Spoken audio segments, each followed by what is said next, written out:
Dragon Ball Sparking Zero has officially been released, and while the first thing everybody did was jump into some online matches, and I mean, I get it, a lot of people missing extremely important information to help them succeed. What's good everybody, I'm Inzem, the #1 player in the world for Dragon Ball FighterZ, and I've compiled 5 important tips to help you get started in Dragon Ball Sparking Zero.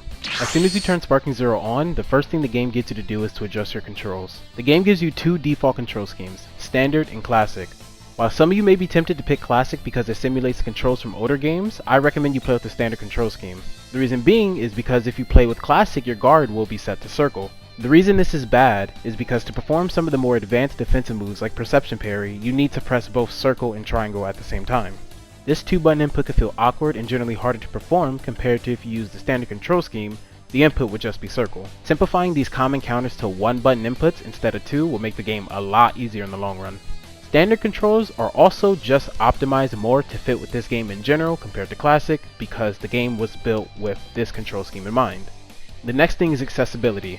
The game by default assumes you want to play in semi-automatic. With this setting, the majority of the accessibility options are turned on by default. This is a good thing because some of these options are really helpful, but there are some settings that are extremely detrimental that should be changed ASAP. If you go into settings and into the accessibility tabs, you will see a list of options. The first few settings are meant to assist you in performing combos. I personally have them turned off because these combo extensions cost ki to perform, and I personally like to be in control of how much ki I spend, but it's entirely up to you if you want to use these settings or not.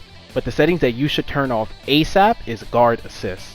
If this setting is on, it will prevent you from consistently countering the opponent with things like Perception Parry or even Z counters.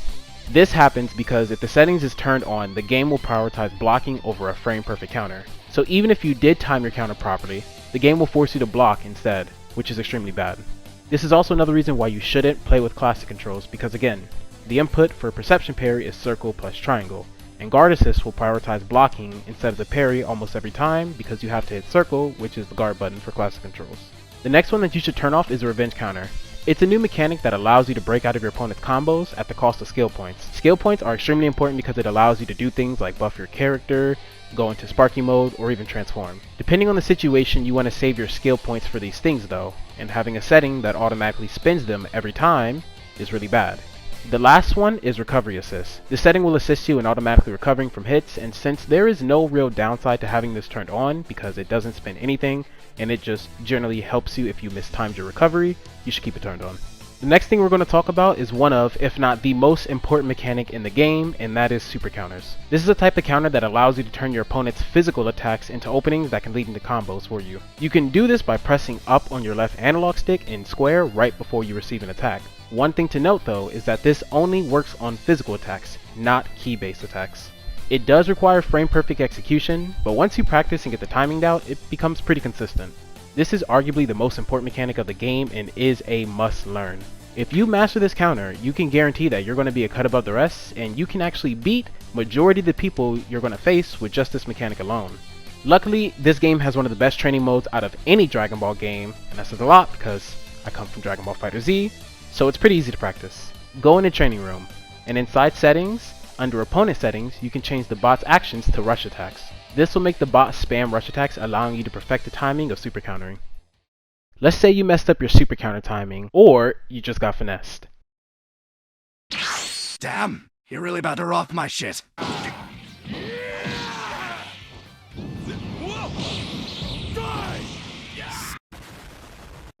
That's where this next tip is going to come in handy, and that is Z counters. Unlike super counters, which have to be done right before you get hit, Z counters can actually break you out of your opponent's offense mid-combo and potentially start a combo of your own. Think of this mechanic like a combo breaker. While you're in a combo, if you notice the opponent trying to go for a follow-up hit, you can press and time the right bumper before the attack lands, and if timed correctly, you will use a little bit of ki and vanish behind the opponent with a counterattack starting your own combo. This mechanic is extremely important because it allows you to turn your opponent's offense into your own. One thing I will warn you guys about is if the opponent is expecting and ready for this, they can respond to this counter by pressing right bumper themselves, letting them counter your counter. If this happens, you can time your Z counter to respond, and so on and so forth. This can cause a loop of attempting to Z counter each other until either one person runs out of ki or one player messes up the input. Just like super countering, this is extremely easy to practice if you know how to do it. To practice this, go to battle and training, and under super training, go to battle training. Once there, go to the advanced section, and under the advanced counters, go to Z counter. This in-game tutorial is perfect for understanding and practicing the timing to Z-counter effectively. Alright, let's be real. I know everybody wants to land their ultimate attack and get that dopamine boost, because come on, just look at it. This is everyone's power! The Spirit Bomb!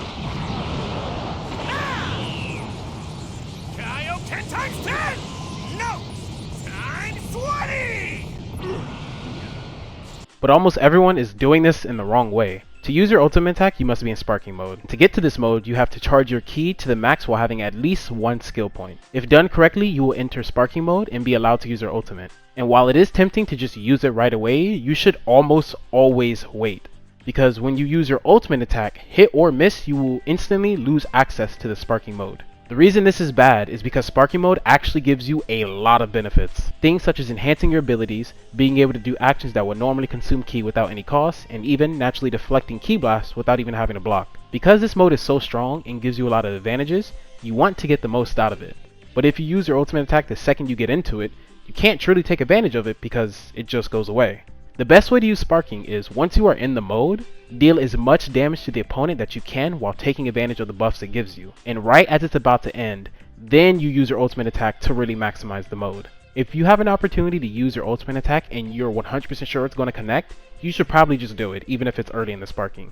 But outside of that, keeping in mind that you should maximize your sparking mode by trying to use your ultimate towards the end is extremely important. The last tip I want to share with you guys is a mistake I notice most people make when playing DP battles. For those of you who don't know, DP battles allow you to pick teams up to a max of 5 characters.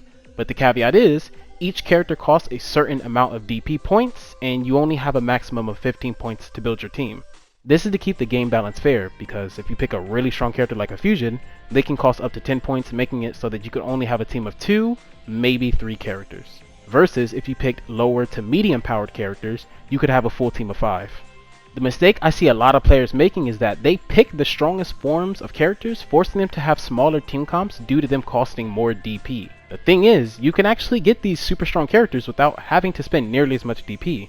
This is because if you have the right requirement, or you just pick a weaker form of a character, you can transform in the middle of a match, allowing you to use those stronger characters while not suffering the drawbacks of having them cost as much DP.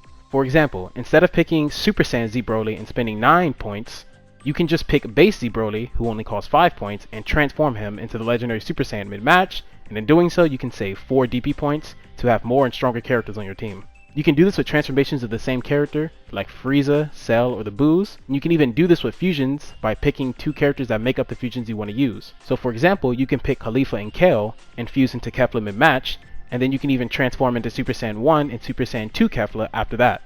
This game is one of the biggest love letters to fans I've ever seen a community get, and despite having to wait 17 long years for it, it's not disappointing at all. If any of these tips have helped you, please consider subscribing to the channel as a form of thanks and letting me know in the comments.